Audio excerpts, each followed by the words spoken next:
Peace, family. I want to welcome you all back to the Socks and Sandals podcast, where society, culture, history, and religion collide, and we unapologetically discuss our worldviews. It's your guy, Emmanuel. I'm back in the living room whipping it up. And first things first, a little housekeeping.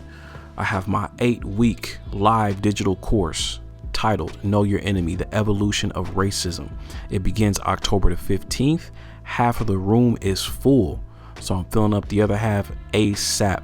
If you feel like this is for you, you feel like you've been thinking about it, you kind of on the fence, I suggest you act, because it's going to fill up sooner than you think, because it's filling up sooner than I thought, so I suggest you act. Email me socksandSandalsPodcast@gmail.com. In the subject line, put course. In the body, put your first and last name and your phone number. I will reach out to you, set up a 15 to 20 minute consultation call. And if it's a good fit for you, we'll get you signed up and get you all squared away to launch this thing on October the 15th. All right. But without further ado, let's get into this video. All right. So in this video, I'm highlighting Damon Dash. This video was released, I think, like late July, early August 2020. It was a dope episode on the Earn Your Leisure show. I would say podcast, but they're calling it a show now, so I want to honor that. So the Earn Your Leisure show. And in this video, Damon Dash gives his interpretation of what racism is and how it functions. So I chose this video clip in particular because I have noticed a trend of Damon Dash having feuds with white business partners. Now, it's not odd for a Black American to have difficulty being treated the way that they feel they should be treated when partnering with corporate entities and or individual business partners of European descent. But Dame, he documents his life and his business and monetizes it. So when it's out there in the open, it's kind of up for scrutiny. What I like to say, more or less, constructive criticism. At least that's where I'm coming from with my energy and my efforts at this time.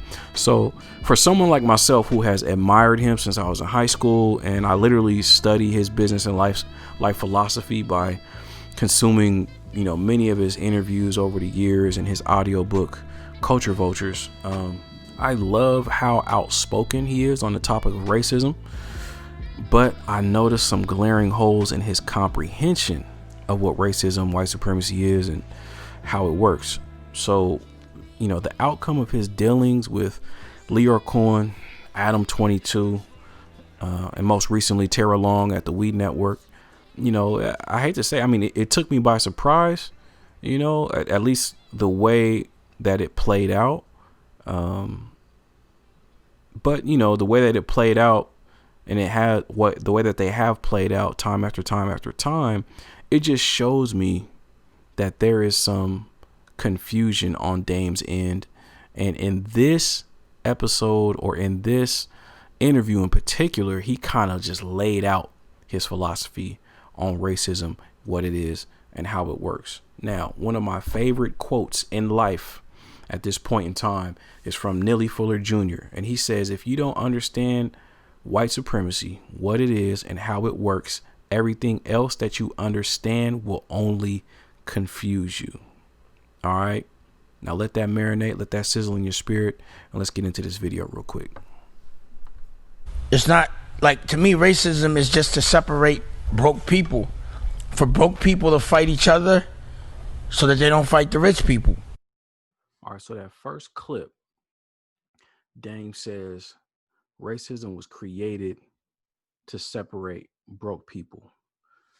It was for broke people to fight each other so that they don't fight the rich people. Now, that's a dope observation. And when you look at certain parts of history, that's pretty true. Like, that's pretty spot on. Especially you go back to Virginia in the late 17th century and Bacon's Rebellion. It was two privileged people fighting, but one of the Europeans had got the poor people on his side, so he got the indentured servants and he got the Africans to rally with them and fight against the government and do raids on Indian territory and all that type of stuff, because Indians were doing raids on them. But what I'm saying all that to say, part of that ideology that Dame is talking about right there, that's accurate. So let's continue on with it. That's it. What's a white racist? He's usually fucking cracked, living with dip spit in a fucking hut. Like, I lived in North Carolina. I'd be online and niggas would have their Confederate shit flag and go back to the car. I'd be laughing. I'm getting in the Porsche. Of course you mad.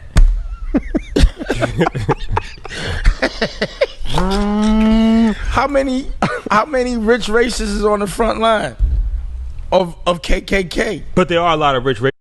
All right, so that last clip, Dame talked about the poor white supremacists, the poor white trash white supremacists, the stereotype that everyone always kind of leans on when they talk about racism and white supremacy.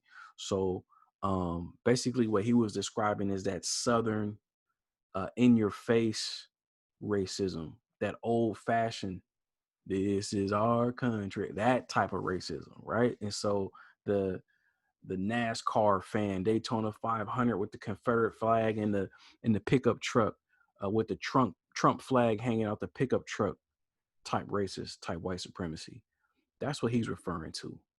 But white supremacy and racism is way deeper and way more encompassing than just that stereotype that the education system has given us and that entertainment has given us. I mean, it's kind of like when we think of slavery, we think of the South was all for slavery and the North was like kind of cool because they didn't have slavery as long as the South. But they had slavery before the South, and then they got out of it due to just getting into other industries. But the slavery thing it's not just a South North, like everybody was complicit. Some of your favorite colleges and universities on the East Coast dealt with slavery. Some of your Catholic, a lot of your Catholic churches and all of that, man, they was complicit, here in the US, not just in Europe when it comes to slavery. So, and that's in the South and primarily on the East Coast, to be honest. So there's slavery and white supremacists and all that type of stuff. Like these things, these stereotypes that we have, and kind of what Dane was talking about, the poor white trash type dude. I mean, it's racism and white supremacy goes deeper than that. And also when he's talking about the rich guy that just wants to be racist because it keeps him rich. There's so many reasons why a rich person would be racist or not. I mean, it's not even about rich or poor. It's more about having that privilege and being able to utilize it at any time. And so, actually, I'll digress on that and let's get to the next clip. Racist though. They racist just because they want to stay rich. Okay, how is it racism in Kanye? Gap is the most all-American institution, and they putting a black man name in front of it. Well, he's going to sell. They want the money. So it's not racism. When it comes to money, white people gonna put a black man name in front of theirs. What are you talking? So it's not racism because the Gap made a deal with Kanye West. He said it's not racism when they put a black face basically on the brand. So that logic, it's like Dame, the way that I've observed him, Dame is a general, Dame is a boss, Dame is a businessman. He's not a worker, he's a boss, right? And so he has this world view of, if people do business with me, you can't sun me because I'm always in a power position. And so because he comes into his business deals in a power position and he carries himself and perceives himself as such, then that's just how he sees everything. And so when he sees anyone else make a deal with a historically white corporation, He sees it as a power move. However, white corporations will exploit with a smile on their face. They will play the background with the smile on their face. Yeah, they'll give him a deal, but the deal will be advantageous to the corporation. Yeah, Kanye's going to get some change, a good chunk of change. But just like an NFL player, just like an NBA player, just like a rap artist or whatever type of artist, they get a deal and they're making millions. But if Damian Lillard is making 198 million, please believe the Blazers organization is making more than that off of that contract. If Pat Mahomes is getting $250 million, or is he getting a half? He's getting like 400 mil. He's getting like half a bill. Please believe that the Chiefs will make more than $500 million in the next 10 years off of Pat Mahomes' likeness. So you can be, and I'm not saying any of these organizations are racist. I'm from Portland, Oregon. I'm not saying that the Blazers are racist. I don't know. And that's not what we're talking about right now. But what I'm getting at is somebody could be racist and use a black face or a damn red face, or, you know, I hate to say red, but like that's what white people do. They classify people by color. So we all know about the football team, the Washington football team, formerly named the Redskins. Yeah, you can be racist and put somebody else's face on your organization. You know what I mean? You can have Aunt Jemima syrup. You can have Uncle Ben's rice and be racist. You can use a slave, character as your brand and make billions and still be racist, right? So that's some logic that's off. Am I chopping it up too finely? You guys let me know. You guys be the judge. But that's how I'm seeing it right now. Let's continue. Talking about. But is that, look at the Germans and fucking. But is that business? Because you can still be racist and do business with somebody and make money. Who gives a fuck? Who cares? You can't be racist if I can fire you. I don't care. Go in the bathroom and scream nigga all you want. You're fired. I'm your boss.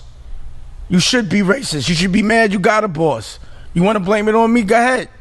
But you can't do shit to me for it. So you can be racist. You can't be racist if I can fire you. So once again, Dame has this boss mentality. And so he's looking at racism and what it is and how it works and how it plays out based upon a business deal and the leverage that he has in the business deal. Now, let's talk about some basic definitions. It's probably something that I should have laid out before I got started, but let's do it right now. So based upon how I see things,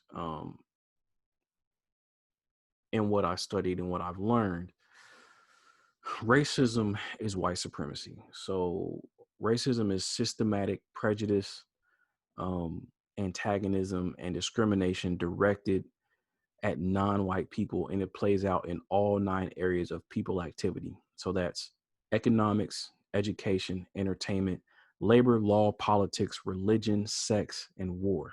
So the goal of white supremacy is none other than the establishment, maintenance, expansion, and refinement of world domination by members of a group that call themselves white. That's the way that I see it. Also, let's talk about functionality. So let's talk about the actual definition of a racist. So a racist is someone who is classified as white, who operates as white, and who practices racial subjugation in one, two, a few, and or all areas of activity. Once again, economics, education, entertainment, labor, law, politics, religion, sex, and war. So in either any one of those, if you're guilty of one, you're guilty of all.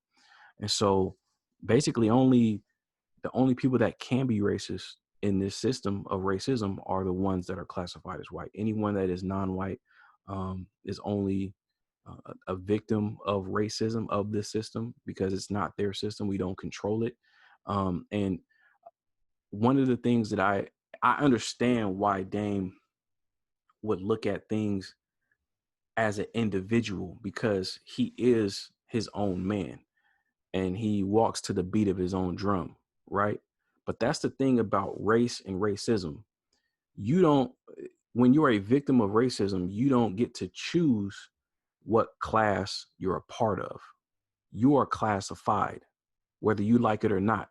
So you see yourself as an individual, as we all kind of should, but that's more of like a Western American rugged individualism type mindset. But before that, we seen ourselves as a part of the community, as a part of the group.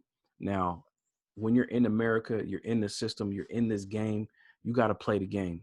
And so the game is somewhat rugged, individualistic, but that's more of a fallacy for Black people. We are a group, whether we like it or not. We are a group, and we're aware of that too. We are aware that we're being judged by the group and not as an individual. That's why when we watch the news and something happened, some type of killing, and you're like, oh man, I hope that wasn't Black. Because if it's Black, it's a reflection on you, whether you like it or not. You don't control that, but that's how the system works. And so with bringing it back to Dame, he's operating and he sees himself as an individual. So he's thinking, me, you dealing with me. I'm Dame. But they don't see us as just this guy. You know what I mean? Like what Kanye said, you still just a nigga in the coop, period. That's how they see us. That's how we've been classified. We've been treated like that ever since we got here, or ever since they discovered us, because some of us was brought here, some of us was already here. But that's another story for another time. But let's continue with the episode. A racist can't stop me from getting money. No, absolutely. But all I do with a racist is hire him and work him to make him my slave. The legend has spoken. Yes. Lyor's a slave for my fucking culture. Get your ass out there and get my people some money. Lyor, you a slave. Tara, you are a slave now. We gotta make the narrative right. They get money off us. How come we not the masters if they making money off us? How come they not the masters if they making money off us? Now I feel like I'm nitpicking, because I know in this interview that Dame was smoking heavy, drinking heavy. The spirit is flowing, right? But let's go ahead and take it at face value. And of course, yeah, let's just use what we have in front of us. So once again, why aren't we the masters if they're making money off us? Obviously, it's just Dame knows. It's almost like he knows what he's talking about. That's why it's weird for me to try to break this down. But they are the masters because they put up the money, they put up the bread, and so because they put up the bread, and they have the business entity behind them, then they are the masters. They have the control.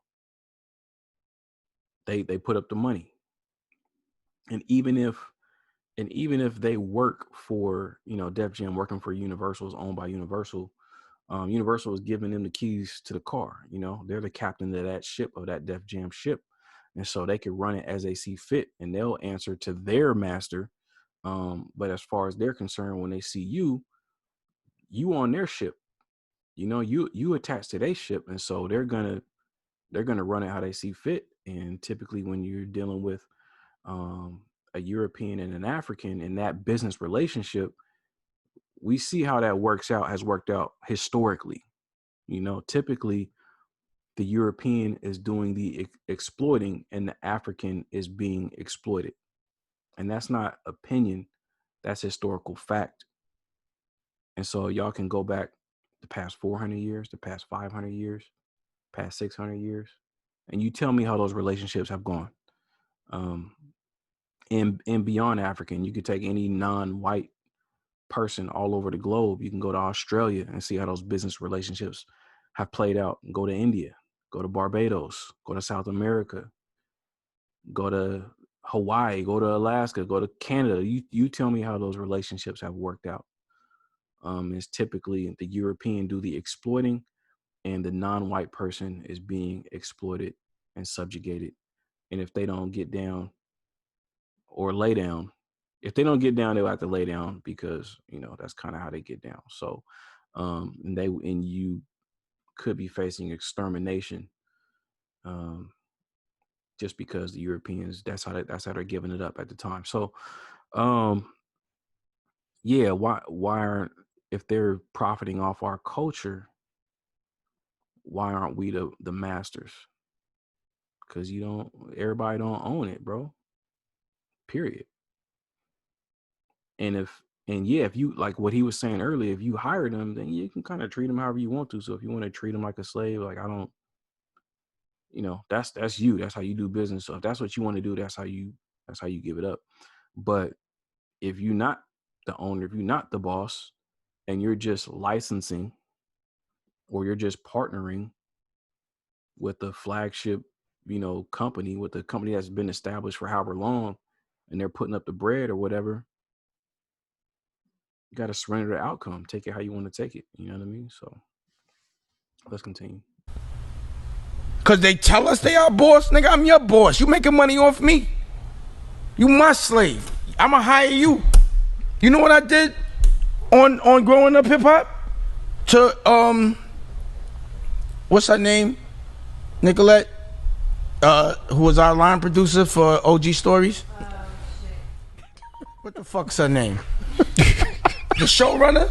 I told her, yo, stop telling me what to do. I'm gonna be your boss. And then I did the OG Stories and hired her to be the fucking showrunner for my show. I'm your boss now.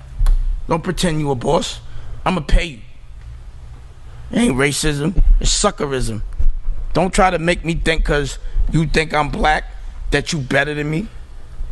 Just because you say so. Show me that.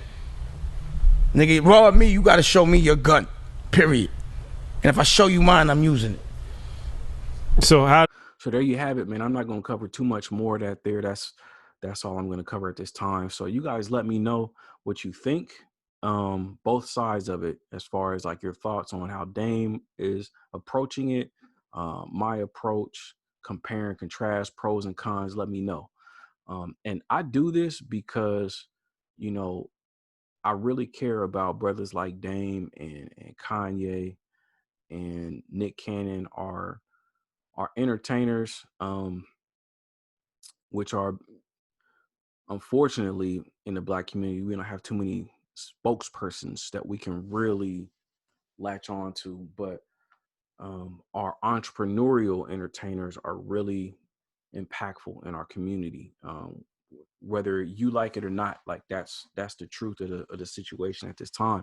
And so, but it doesn't matter who you are. It doesn't matter how high you've gotten in your respective industry.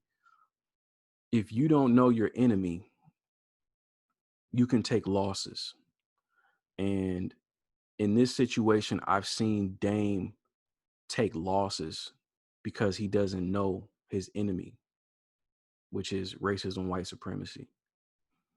And so you enter into these business deals and you're dealing with people on an individual basis, not knowing that you're up against a system. Or even if you know you're up against a system,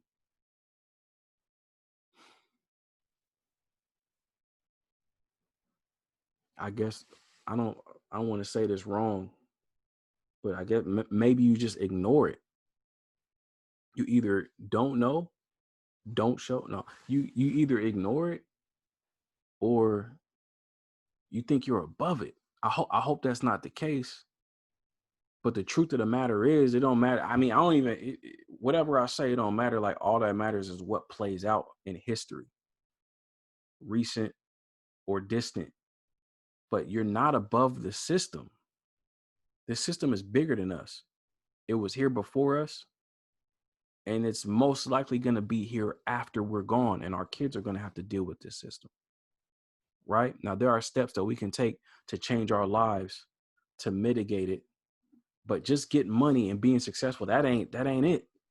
Because you can get money you can be successful, but then you can enter into deals and deal with these people in a way where, yo, you're going to come out on the short end of the stick, not because you're not smart enough, but because you're not approaching the game the way that the game is being played. And that game is systematic oppression, systematic antagonism, systematic discrimination, systematic everything that's negative when it comes to the relationship between Europeans and non-white people.